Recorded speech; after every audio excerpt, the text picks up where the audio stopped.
Hello friends, welcome to Vidya's cooking channel. This is Vidya Lakshmi. Today I'm going to show you a Bangalore style tomato rice recipe. This is one of the most famous breakfast items prepared across South Indian homes. Many people prepare it in many ways. I'm going to tell you in detail why we call this Bangalore tomato rice. I've laid out all the ingredients required for this recipe. Let's get started. We have pre-cooked the rice and reserved it. Make sure to pre-cook your rice prior and reserve it. Only then your rice will be separated. Here we have sliced the onion, chopped the tomato, finely chopped mint and coriander, slit the green chilies, 1/2 lime. For the masalas we would require bay leaf, cinnamon, cloves and cardamom.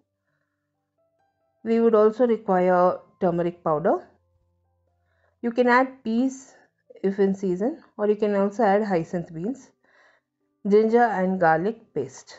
So all the ingredients used in this recipe will be listed in the description box below this video, or you can click the icon above this video which will direct you to my blog. In the blog I've posted a lot of recipes and a detailed recipe. So all the ingredients and the method is posted on my blog.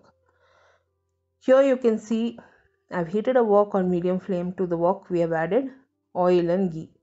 Let the oil and ghee reach temperature. I place this on medium flame. Now I'll be adding the whole spices, bay leaf, cloves, cardamom and cinnamon. I've allowed these spices to sputter a bit. The tomato which we use here, Roma tomatoes, it's normally referred as Bangalore tomato.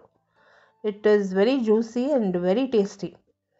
So the tomato is packed with a lot of flavors. So that's the reason it's called Bangalore tomato rice. I've added the chilies, slit green chilies, tomato, onion, ginger garlic paste and turmeric powder, and fried all the ingredients together on medium flame. At this point you have to add half the amount of coriander and mint, and also the peas. We need to fry all the ingredients and cook this on low to medium flame.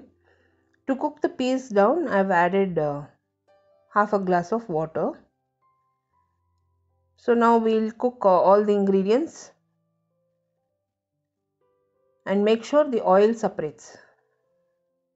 And Bangalore style biryani or any fried rice for that matter contains a lot of coriander and mint in it.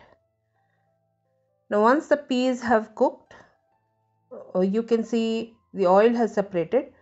We checked for salt. I needed little bit salt. We have added salt, lime juice, and we have fried the masala further for the oil to separate. We have also added extra coriander and mint. Now we have fried the tomato masala so that the oil separates. And make sure you prepare your rice ahead of time so that it is nice and separated. If you add freshly cooked rice, it might tend to become very soggy. So at this point we have added the rice.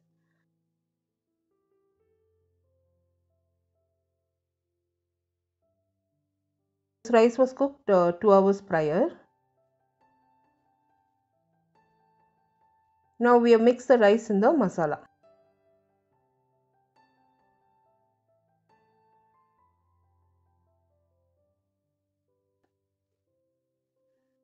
The recipe in detail is posted on my blog, friends. Blog link will be posted in the description box below this video, or you can click the icon above this video which will direct you to my blog. All recipes are also posted in YouTube channel. YouTube channel link will also be listed in the description box below this video. For regular updates, do like me and follow me on Instagram, Facebook and Twitter. All the links to my blog, YouTube channel and my social media will be listed in the description box below this video. Now with gentle hands I've mixed the rice in the masala. At this point the tomato rice is ready. I've just allowed it to heat up for 2 minutes and we can serve it hot. If you enjoyed watching this video recipe, give me a thumbs up and subscribe to me for more recipes. I will be seeing you soon with a new recipe. Until next time, this is Vidya Lakshmi. Thank you so much for watching. Bye bye.